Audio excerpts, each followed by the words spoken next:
The year was 1962. I was just a mere lad. Barry, well, he was learning how to, well, let's just put it this way. He was almost potty trained, or could we call it housebroken? But that would be something we'd have to talk to Laura about today. So, with that, there was a song that came out in 1962 by Skeeter Davis, and it was called "It Is the End of the World as We Know It." Barry, I kind of been, that song's been kind of running around in my mind today. Um, what do you think about that? And would Laura say that your housebroken? Yes. Oh, Yes. okay. Contrary to most reports, I'm very well domesticated. Okay. Okay. Yes. Certainly today is a pivotal day, whether we pivot into a better trajectory of increase in things that we are desirous of, or whether we are pivoting toward decline remains to be seen. In this regard, I'm not a prophet. I'm not going to anticipate doom and destruction. I have opinions, but I think they've been shared enough. Everybody has opinions about what's happening and Yeah. what's going to happen. The truth is, it probably is the end of the world as we've known it. But in order to receive and have a revelation of the world that He knows, that the Almighty knows, our world has to make some changes. Our very lives have to make some changes. And it's about, it's the seed has to fall to the ground and die, and before it can bring forth life. Will this be known in some ways as a day? Will this be a season of that seed falling down to the ground so that something else called His kingdom can come forth? I guess we'll just have to ride this one out and see.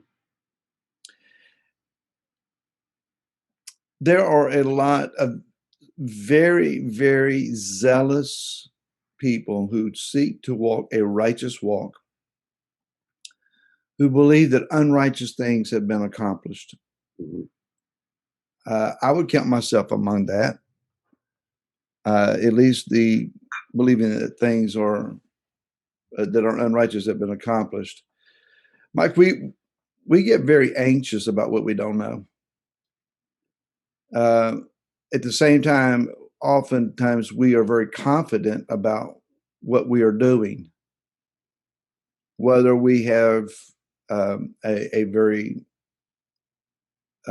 consistent religious practice. You know, we go to church every Sunday or to congregation every Shabbat, or however our mechanics are.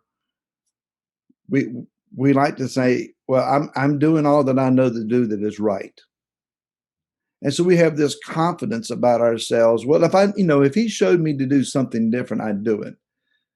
Many years ago, I'm going to mention a name here that people will go, I don't remember him. Many years ago, a few decades back, one of my favorite music artists as a young man was Dallas Home. Yeah. Dallas was most well known for the song called Rise Again. Yeah. And he, on one of the albums, and if you don't know what an album is, ask your parents, okay? On an album I had of him, it was of a live concert, and in the concert he was talking about, as a young man, in his zeal, he was praying about being willing to go to Africa as a missionary. And he could not understand, if I remember correctly, why he wasn't being called to go to Africa as a missionary. He just assumed that this great sacrifice was what would be required of him, until he finally realized in prayer the Father didn't want to send him to Africa as a missionary. There is especially in your new born again experience a zeal to want to do something great and significant, make some great sacrifice to repay your Messiah for what he has just done for you. My life has changed. My sins are forgiven. I'm not who I used to be. At least that's the kind of experience we're supposed to have. And if you haven't had that kind of experience yet, you need to ask him about it. Nonetheless,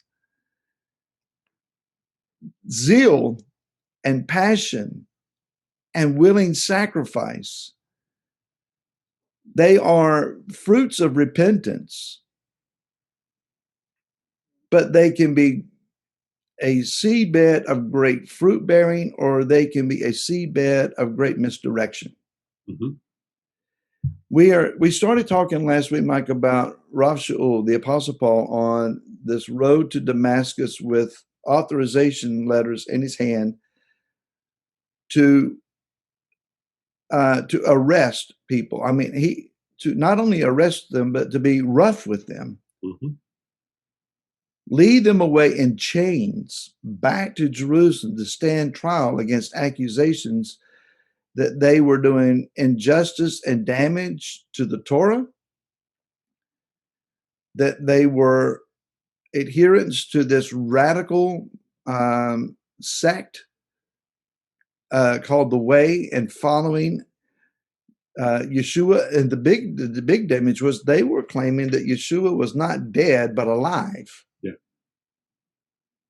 Now, politically here in America, there are a lot of claims that you and I would make, and the media, the exposed versions of the narrative would say, you're crazy.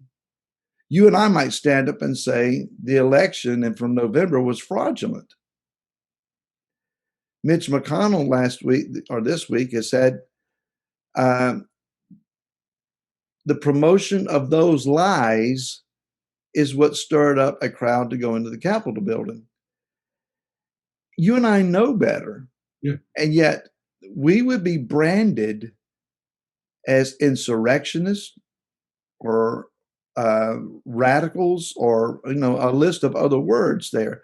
It's the same mindset that was going on in that day. Those who were claiming that Yeshua was alive, they were calling them radical insurrectionists that are seeking to overthrow the acceptable forms of Judaism and the propagation of the Torah. You can't do that, and we will arrest you and put you in jail for doing so.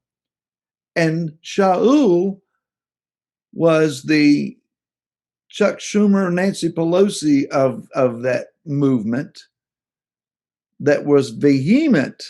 We got to do something to stop this because it's going to damage our system. I'm sorry to use the political analogy here, but I think it fits pretty well where we get and understand what was going on. Well, what we find in there, and this is kind of dawning on me as we're reading it, is that Shaul you had a religious zealot that teamed up with a political system. Yes. Both of whom at the time were very corrupt. Yes. And so you see that Shaul is going to, with orders from Jerusalem to Damascus, to persecute and even imprison those that are called the Way. Now, we got to understand, first of all, who are these people called the Way? This is a group of people that, as you said, they believe Yeshua is the Mashiach. They believe that he died and that he rose again. And they are also zealous for the Torah. Yes. And they are being persecuted by a person who is part of a religious system, a religious political system of that day.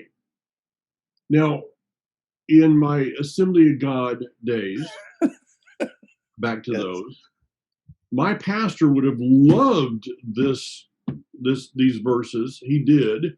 I preached on them, I can remember numerous times, of when Shaul fell off of his donkey. Oh, no, we won't go there again. but No his, animals involved. yeah, it was like it was like he used this in order to bring forth a message, not knowing that when he stood up in the pulpit and said that the Torah was done away with, he was actually joining with the spirit of Shaul prior to that moment. And so those of the church today that would come against those of us that are following Yeshua, and because of that, we are also following the Torah, we're known as the crazies. And I mean, we've all heard these stories. Some of us have had these stories. I got the left foot of fellowship. I've been kicked out of numerous places in numerous countries for by Christian churches and Christian pastors who took offense that my following of Yeshua was bringing me into my following of the Torah. It's amazing when you speak about something not knowing that you're actually a part of it. And the Constantinian Christian system today believes that they are a part of the Paul conversion, but are actually still part of the Shaul persecution. That's an interesting thought, and fighting against what you yourself are unknowingly. There's another side to that, and it's on the flip side, on the opposite side, and that is those that have chosen to leave whatever denominational situation that they're in to come and walk in a Torah-based lifestyle and walking with Yeshua, and then deny Yeshua. Mm-hmm. You're doing the same thing. Yeshua is synonymous with the Torah. The Torah reveals who he is, and then he reveals what the authenticity of the Torah is. So he and the Torah are witnesses of the same thing, the revelation of the Mashiach. Mm-hmm. So to walk then in the Torah, or at least seek to be observant of the Torah, and then end up denying the Messiah who brought you to the Torah, how can you do that? And I only mention that because there is still, unfortunately, a trend. Yeah. And the anti-missionary arguments are still subversive and effective among those that are willing to go there. I heard of a congregation within the last 2 months.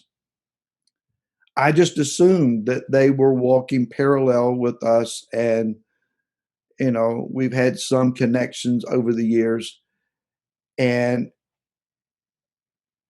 I was shocked that by someone that had actually attended there, and they're saying, they're no longer teaching that Yeshua is the Messiah. What? Are you serious? Oh yeah, they have some learned people there that are promoting that he is a man and nothing but a man who may prove to be the Messiah. We've heard that argument before, and or others saying he is nothing anything other than a man, and that's it. He never was the Messiah and won't be the Messiah. Mike, we have to be careful for truth. You can't assume, and we can't be blinded to Yah revealing himself to us. When Rav Shaul was on his way to arrest men and women, probably even children, It says whether men or women, to bring them bound to Jerusalem or to Jerusalem. He had to have an encounter. The way we said it in Grassy Creek is to knock the soup out of him. He had a overwhelming, undeniable thud. Hmm. He got struck down. And I find it interesting, the wording here. As he fell to the ground in verse 4, he heard a voice saying to him, Shaul, Shaul, why do you persecute me? And without knowing the identity of the voice, if he was instantly blinded, he would not have known or been able to look up and around and see what happened to him. He said, who are you, Adonai, master? Instantly, whoever it was that caused this effect on him was his master. He immediately recognized subservience to whoever had just put him on the ground. And then the voice says, Ani or Hayah. We've been talking about that earlier, how he phrased that. But he said, I am Yeshua, and you're persecuting me. And again in verse 6, trembling, astonished, he said, Adonai, what do you want me to do? Again, becoming instantly subservient. He had been, Mike, he had just stood by while Stephen had given a great witness and testimony that ended with, and I see Yeshua standing at the right hand of the Father. Rav Shaul stood there holding the coats of young men he authorized to pick up stones and stoned this righteous man who was more righteous than Shaul at that point. He hated Yeshua. And now, in that quick, he is turned and changed. You said a phrase, I want you to say it again. You asked the question right before we prayed to come on to this recording. Do you remember what you said? You asked the question. I said, that's the central thought for today. I can't remember exactly how I said it, but the revelation that he had could only take him to a certain. He had to have another revelation to bring him forth. What do you remember exactly how I stated that? We've come as far as we can with the revelation that we've had. Okay, we need another revelation to go any further. Okay, so something along those lines. Yeah. So is this where we're at today? That we've come as far as we can with the revelation that we have now. A couple of questions. Say, wait a minute, you need to say that again. And every time you say that, it's just like a thud. Okay, we've come as far as we can go. We can go no further with the revelation that we have. It is going to take a greater revelation of Yeshua, of the covenant, for us to move forward from this point. I think we could probably tie that into the book of Exodus and the Torah portions that we're reading right now. We could tie this into a number of different places. Moshe on the backside of the desert, he'd come as far as he could with the revelation he had. He had to have that burning bush experience to propel him to the next level. And this is where my question regarding Shaul, one point before I go there though, is there is what you said, and I actually I quoted you one time on this for my teaching this week, but you have on your 10-minute Torah today a statement, a demonic hatred. Yes. To bring in current events with this, if you look at, and I don't really like to use harsh language on the program, but if you look at Pelosi,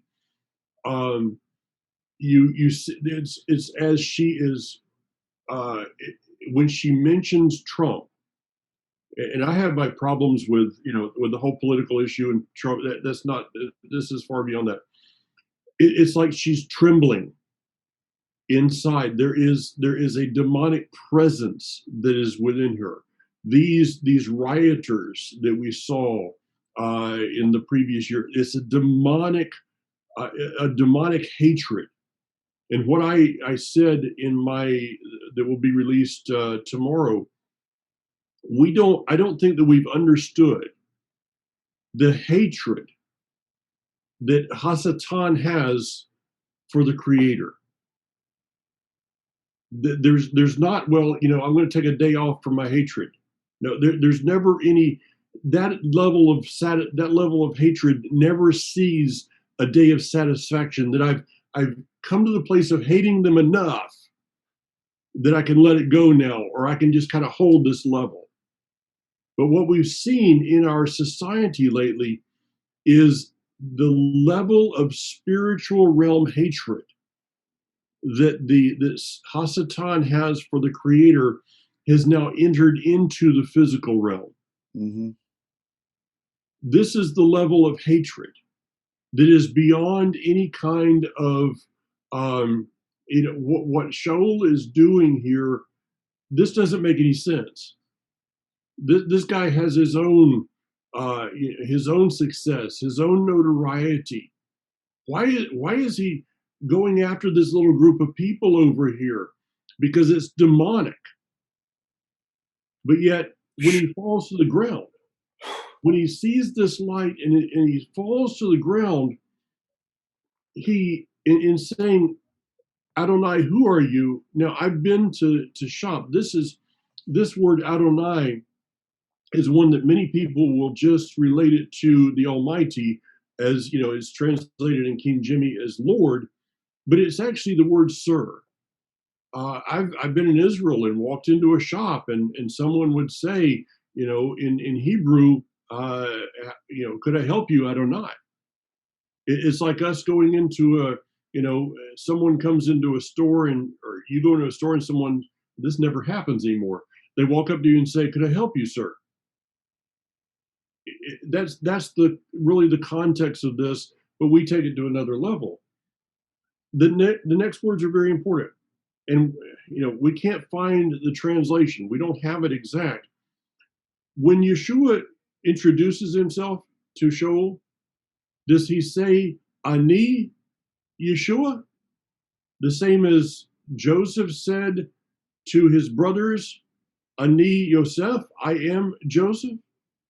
Or did he say Haya Yeshua, which is the same word? Haya is where the introduction of the Almighty to Moshe, I am that I am.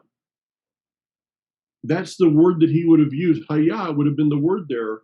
So which one did he use? Well, go ahead. Which level of revelation did Yeshua use to Shaul? Do we know him? Here's another speculation thought, Barry. Do we know Yeshua as Ani Yeshua or as Haya Yeshua? From my study for that particular Torah portion, I read several rabbinical commentators' works on that, and they referenced that I am is a bad translation because of the verb tense. Mm-hmm. That should be translated, I shall be what I shall be. Yeah. More than a present tense, I am that I am. So in that context, in that line, I thought I would lean toward I need Yeshua, Mm-hmm. rather than I shall be Yeshua with the Hayat. Mm-hmm. I'm not. That's a question for Hanok or someone with more language skills in Hebrew. I'll be glad to go to Israel and find out. Yes, well, we'll if you need some help going over and finding the answer, let me know. Yeah. Rav Shaul, he was instantly redirected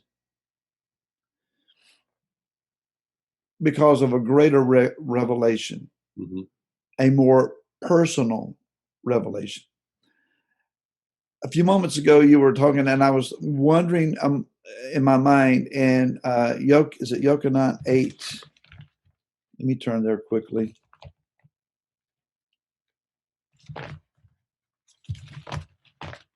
Yeah. In Yochanan 8, Yeshua is talking about the truth will set you free, and the crowd that he's speaking to and say, we're not bound, we've never been anyone's servants, etc.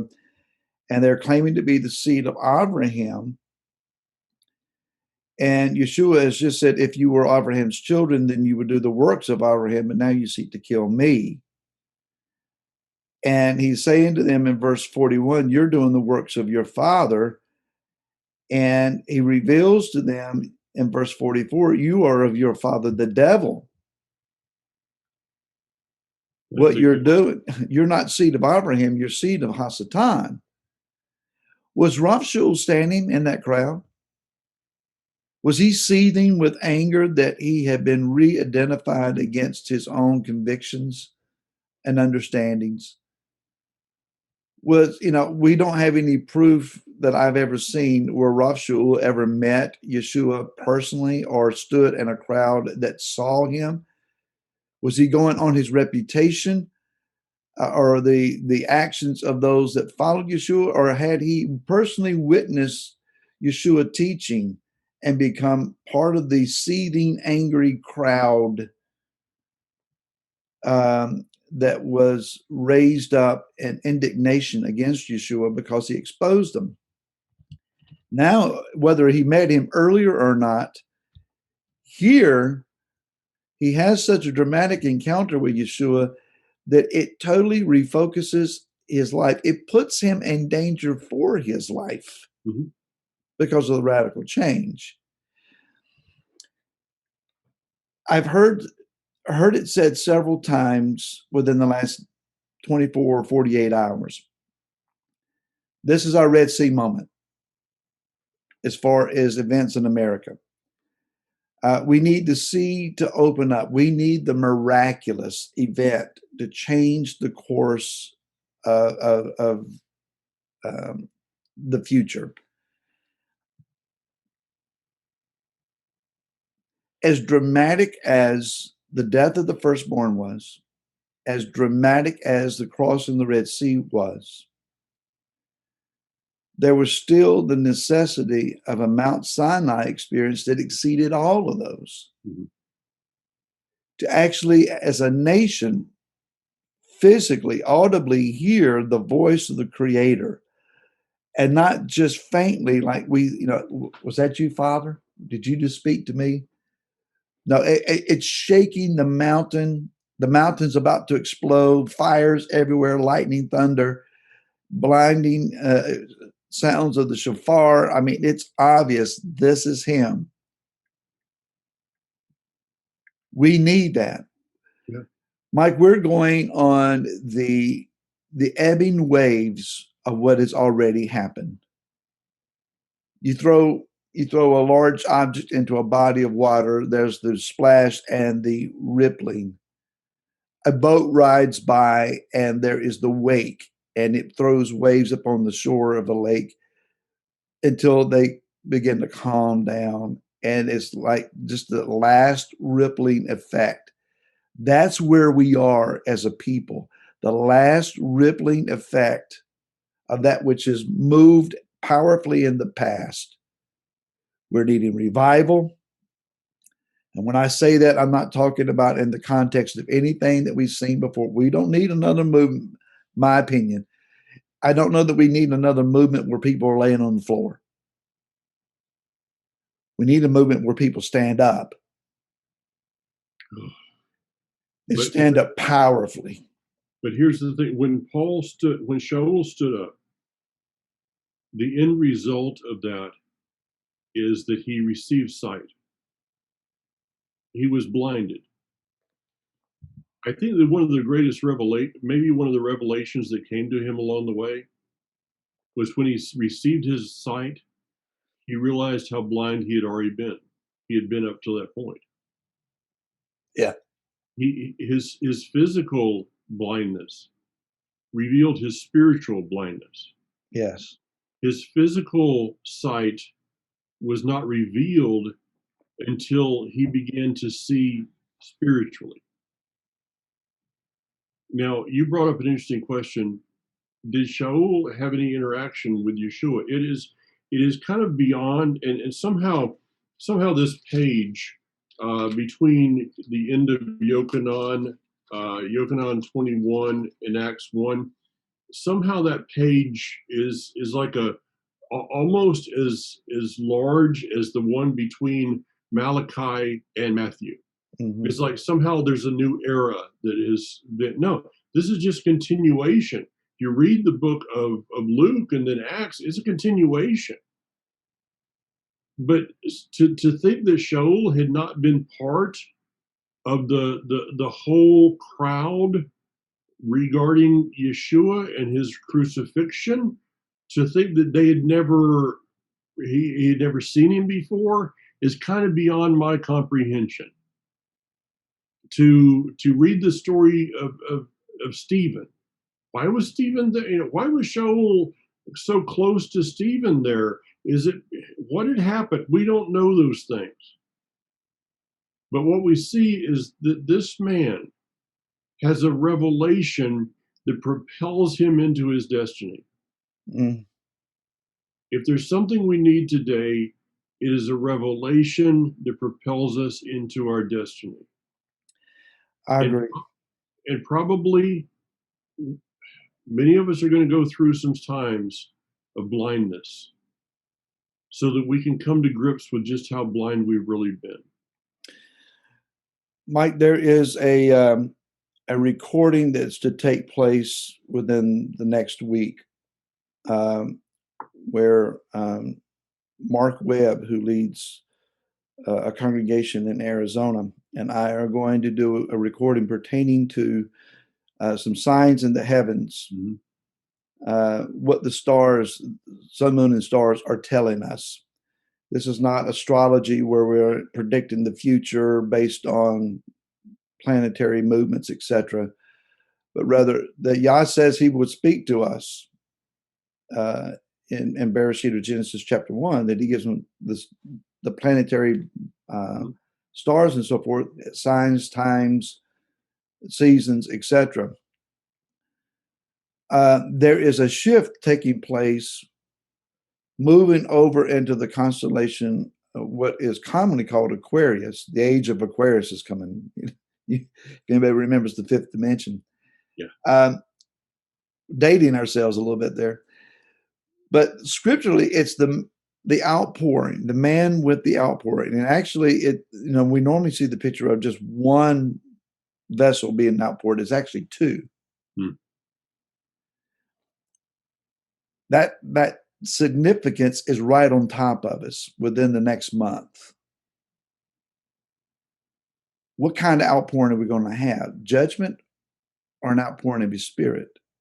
Or simultaneously both? Yeah.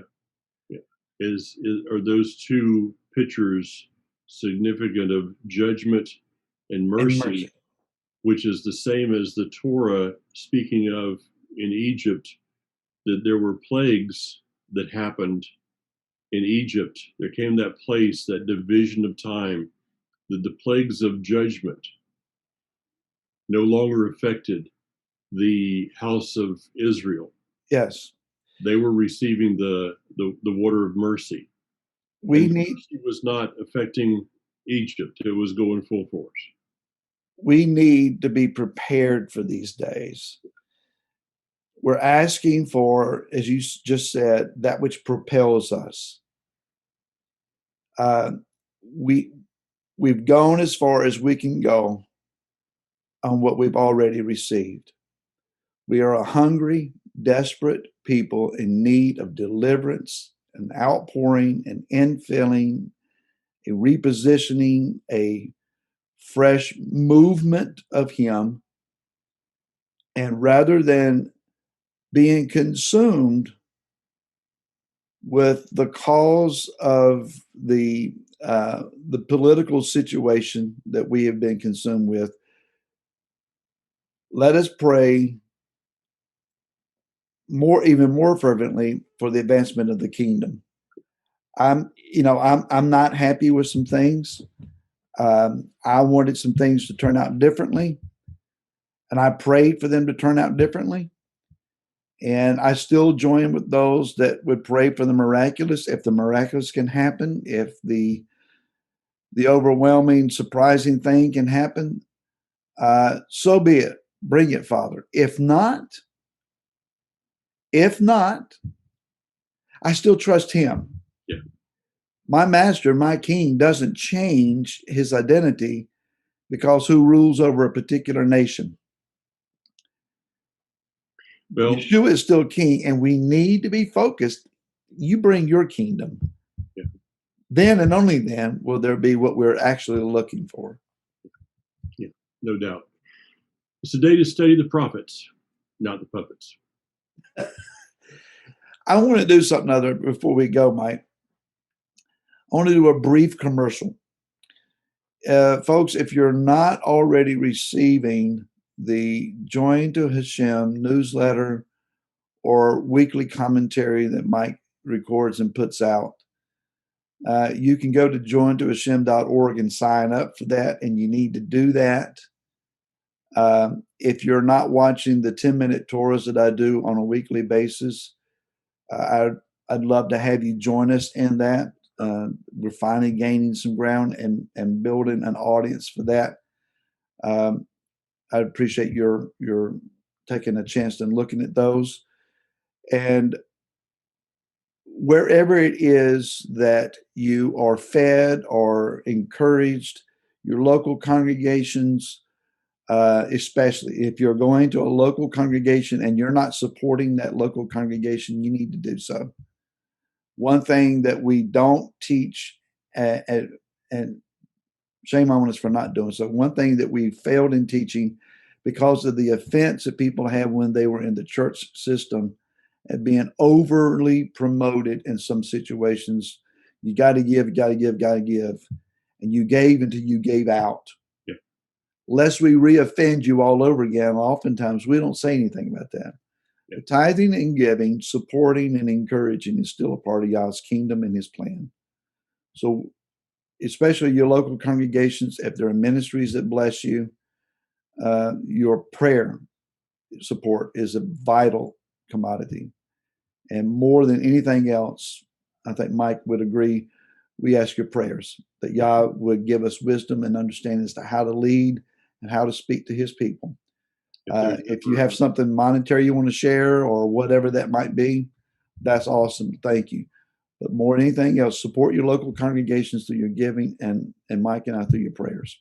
I agree. If there's anything that I'm asking on a daily basis, Barry, it's wisdom.